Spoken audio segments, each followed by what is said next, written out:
Thank y'all for being here. I appreciate our crowd that was here at the start and the atmosphere in the game. You know, it was a great collegiate atmosphere, and you know, first of all, I'll credit Penn State. You know, good team, and I'll credit James. Does a really good job there. He's done it for a long time. But we played bad football. You know, I can sit here and talk for a long time, but that's the deal. If you have three phases, you got to have offense, you have defense, you have special teams. And special teams is the only phase of the game today that we gave ourselves a chance to win. And so to say I'm disappointed in how we played would be an understatement. We played really poorly. And it was on a big stage, and very aware of that, and we played poorly. Starts with me. I'm the head coach. I'm responsible for it all, and then our staff. We didn't put our players in a position in some key times, especially in the first half, I thought. And then our best players just didn't play very well. You know, outside of, I would say, Josiah Trotter, just watching the game and then having a chance to watch it during halftime. I thought he played at a high level. Anthony Wilson is much improved. And then after that, I don't think any of our players played at the level that's going to be required to beat a team like that. And I think I'll start with offense is just very erratic offensively early, you know. And I'll say this, I should have said this. Wyatt Milam, who didn't play in the second half, cramps and just some really, really bad stuff as far as that goes. Now, he played extremely well, and I hope the pro personnel people watch this first half. He played extremely well, but he didn't get to play the second half, and that hurt us. But let's start with offense. First of all, let's talk about snaps. I mean, like, that's the fundamental, and we talk about the center quarterback exchange probably more than anybody, and that was a disaster. We had a turnover on the second series. We had a really good play that had a chance for a big play, and we snapped the ball at the wrong time. And then the very next play is we don't field a snap again, and it ends up being 2nd and 15 or something like that. And we just did not play with the discipline that's required. And what I mean by that is we only had one penalty in the game. And so people look at that and say, oh, well, we only had one penalty. That was a defensive offsides, right? But our alignments were not good like they should.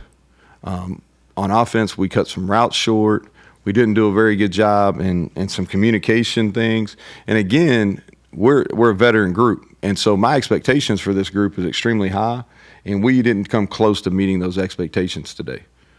And I'm in charge of it, but we have to execute as well. And then on defense is they hurt us in space, you know, and they've got good players, but we've got to do a better job of tackling in space, and especially in the third quarter. We weren't good enough tackling in space. And then we had several opportunities of 50-50 balls, and they made those plays, and we didn't.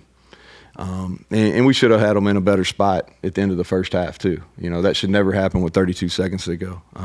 Now, I'll say this, okay, is if we're going to have replay, then we need to have replay in the first half.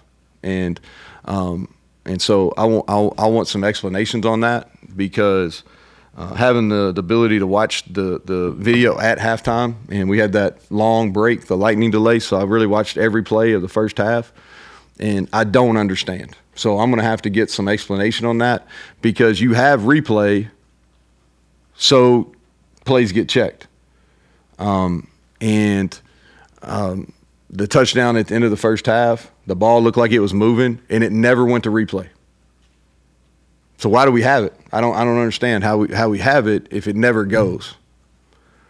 And I'll say this: this is not like, the officiating is really, really hard. Like, the crew of the game did a nice job. And that's in live time. That's fast. But we shouldn't have mistakes in replay, ever. And so I want to get some explanations on that. Now, we didn't play very well in the second half, so it ended up not being a factor in the game. But still, I don't want to forget about that. And then I thought we had some opportunities in the second half to get in the game, and we had two critical drops that would have been explosive plays. I think we had 4 opportunities for explosive plays, 2 in the first half, 2 in the second half. We didn't make plays on. And we made those plays last year, and we've made those plays all camp. And so we've got to figure out that. And then on defense, we couldn't. We had them in 3rd and long, maybe 2, maybe 3 times in the opening drive, and we didn't get them off. And the quarterback really hurt us with his scrambling. But bottom line is we played poorly. And I say that giving credit to Penn State. They won the game, but that's not what we're capable of. And we have higher expectations for ourselves. I told the players in the locker room the exact same thing. I told the staff the exact same thing. That was not good enough. And we had a great crowd here, and we didn't give them a chance to get in the game. So, questions, Greg? So, Neal, I mean, you probably don't have an explanation as to why, but overhyped, just too excited to start? I don't know. If I knew, I would have prevented it. And here's the worst thing about this, and I said this to Ren just a minute ago.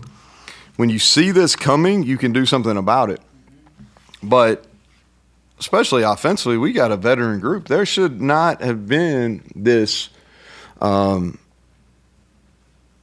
anxiety. There shouldn't have been this lack of execution, and there just was. We were anxious. We never got comfortable, and we didn't execute. And listen, they got 2 DNs that are not good players. They're great players, especially rushing the passer. Levin's a great pass rusher, all right? But with that being said, we didn't give ourselves a chance. They didn't necessarily beat us. We didn't give ourselves a chance. So, and again, it wasn't young players. It was people that have played a lot of football here. So we got to figure that out.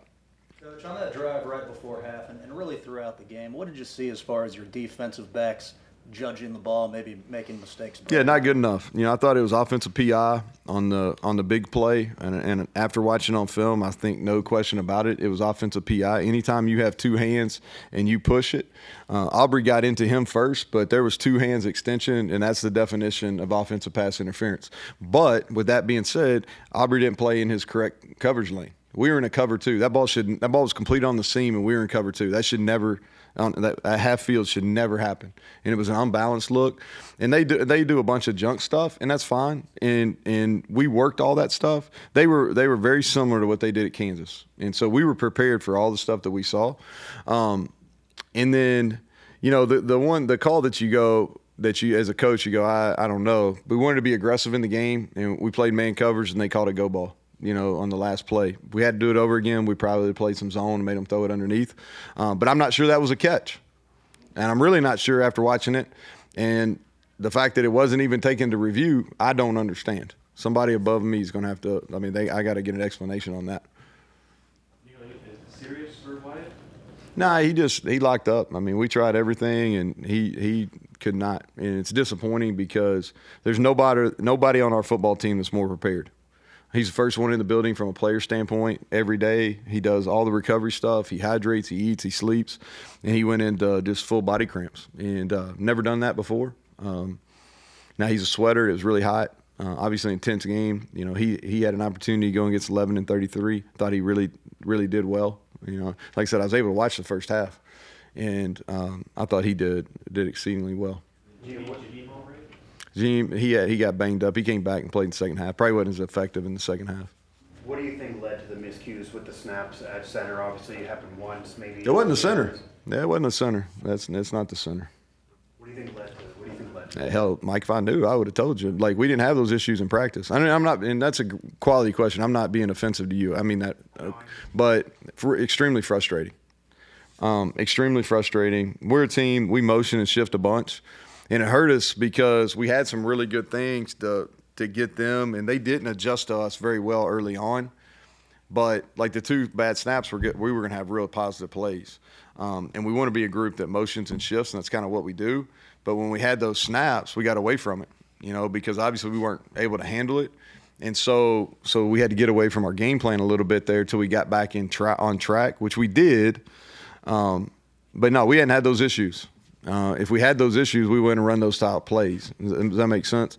But just asking for the ball not at the right time. How important was the quarterback sneak? What'd you say? Go ahead. The quarterback sneak. It was important. It was a 0-0. You know, the spike can go either way. You know, we got too high. You should be low on a quarterback sneak, and we were too high. You know, we didn't have in the ownership on my end is we didn't have a good enough short yardage plan going in. I think we ended up getting all but one, but they were ugly. You know, we got to get our pads down at running back and at quarterback. Bottom line, we got to get our pads down, and that's what I'm saying as far as a discipline issue. That's something like playing with pad leverage and understanding situational football. Like on a quarterback sneak, you should be really low, and you're really just taking it and getting pushed in a gap. And we've been ultra successful in those, and then we got beat at Baylor, and then we lost one today. Now, that spot, flip a coin. Flip a coin. You know, I could argue very, very strongly that we got that first down.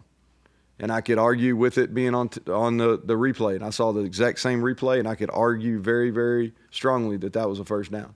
They marked it on the field short, and you're never going to get a quarterback sneak overturned on video replay. Now, is that fair or right? I don't know. But I've never seen it. I should say I've never seen it. I'm not going to say that it won't happen, but I've never seen it. I was right there. I felt like second effort-wise, the ball got across, but we didn't execute that well enough either. We brought the official into play, and the official should never been in play on that particular 4th and inches. What did you do during delay? How'd you handle that? We just watched the game. We watched the game, try to get these guys calmed down. We had several of them cramp, which we haven't had that issue, but that was probably the hottest game we've played in a really long time. And just tried to settle down and come up with a plan for the second half. Didn't find out why it wasn't going to go till right as we were coming out. You know, we were kind of hopeful, and then all of a sudden, and Johnny got in there and competed. We'll see how. You know, I haven't watched the second half, so I don't know, but. You know, both teams did the same thing. You know, that didn't have anything to do with the outcome-wise. You know, I think if we could have got some stops on that initial drive there, then we could have got back in the game. Talk about not giving yourselves a chance today. Big picture, what does it take to get that signature win against some of the best teams in America? I don't know. Like, what do you count as a signature win? Like, we beat Texas here, beat Oklahoma here, beat Virginia Tech here. We beat Pitt here last year. Now, you can say, well, okay, what were the records in the year? But the bottom line, those were big games at the time, right?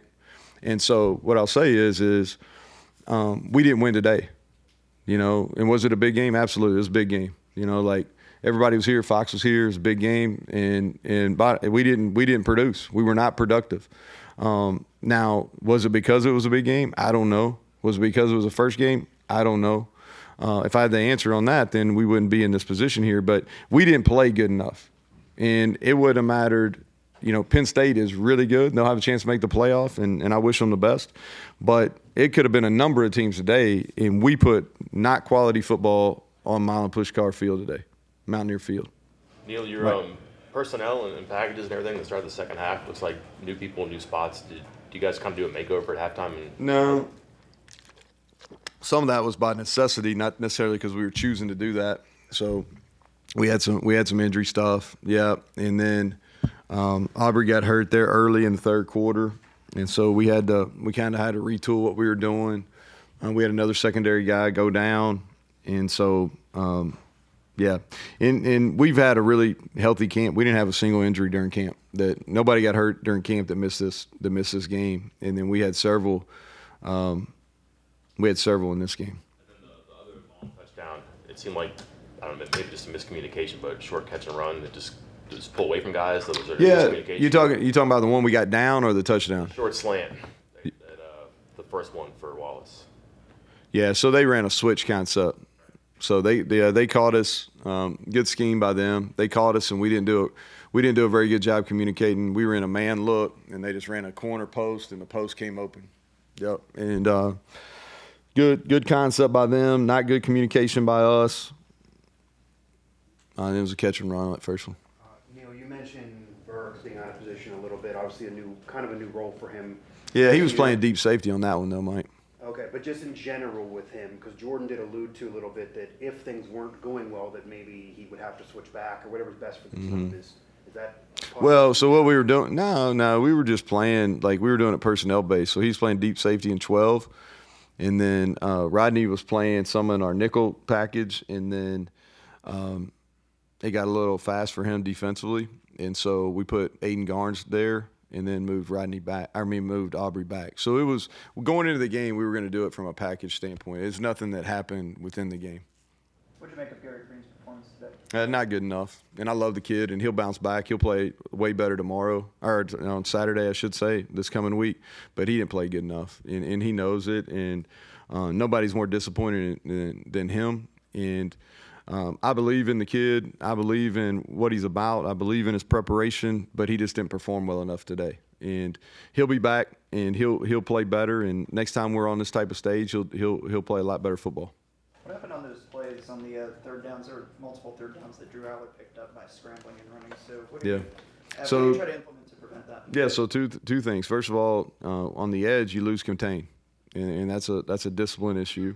Second thing is we didn't have very good eyes, all right, and then we missed some tackles on him. He's a big guy, so I don't want to discount him, and that's not a surprise. You know, coming into the game, I think he scrambled for double-digit first downs last year, so it wasn't a surprise. He executed at a higher level than we did. Okay, thanks, Coach. Yep.